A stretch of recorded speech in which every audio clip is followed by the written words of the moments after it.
శ్రీమాత్రే నమః. మిథున రాశి వారికి ప్రత్యేకించి పురుషులకు ఏ విధంగా ఉండబోతుంది, జాతకాన్ని మనం పరిశీలించినప్పుడు గ్రహస్థితులు ఏ విధంగా ఉన్నాయి, వీరేం చేసుకుంటే మంచిది, వీరేం చేసుకుంటే కలిసి వస్తుంది అన్ని కూడా మనం తెలుసుకొని అన్నిట్లో కూడా ఉంటే మంచి విజయం సాధించచ్చు అనమాట. ప్రత్యేకించి వీరికి కలిసి వచ్చే అంశం ఏంటిది అనేది మనం తెలుసుకుంటే ముందుగా వీరి స్వభావం, వీరి తత్వం చూసుకుంటే ప్రత్యేకమైన వాళ్ళని అర్థమవుతూ ఉంటుంది అనమాట.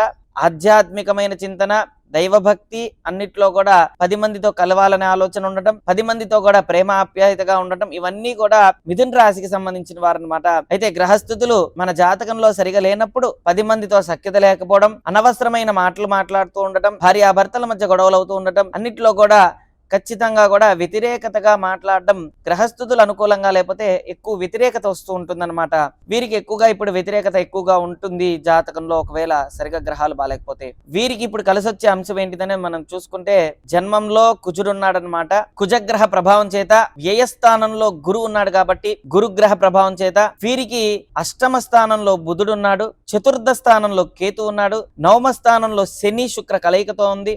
ఇన్ని గ్రహస్థితులు వీరికి ఏం తెలియజేస్తున్నాయి అంటే మనకి భాగ్యాన్ని ఇచ్చే భాగ్యస్థానంలో శని శుక్ర కలయికతో ఉండటం, అదే విధంగా మిథున రాశి వారికి ప్రత్యేకించి బుధుడు అధిపతి కాబట్టి భాగ్యం ఇచ్చే స్థానంలో శుక్ర శని అయితే ఉన్నారు, అష్టమ స్థానంలో బుధుడు ఉన్నాడు కాబట్టి ప్రత్యేకించి అష్టమ స్థానంలో బుధుడు ఉండటం వల్ల అనవసరమైన విషయాల్లో తలదూర్చడం, చేసే వ్యాపారం గాని ఉద్యోగం గాని ప్రేమ ఆప్యాయత లేకుండా చేయడం, అంటే వ్యవహారం ఎలా ఉంటుందంటే మనం చేసే దాని మీద శ్రద్ధ లేకపోవడం, వచ్చిన జాబ్ ని కూడా కాన్సన్ట్రేషన్ పెట్టలేకపోవడం, వచ్చిన దానిలో వ్యతిరేకత ఎక్కువ ఉండటం, ఇవన్నీ కూడా జరిగే అవకాశాలు ఉన్నాయన్నమాట.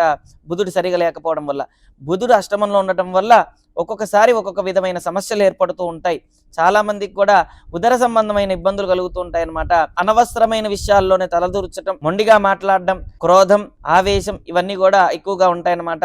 జన్మంలో కుజుడు ఉండటం, అష్టమంలో బుధుడు ఉండటం వల్ల 2 గ్రహస్థితుల వల్ల జాబ్ గాని వ్యాపారం గాని చేసే ఉద్యోగంలో ఏదైనా సరే చాలా జాగ్రత్తగా ఆచితూచి అడుగు వేస్తే మంచిది.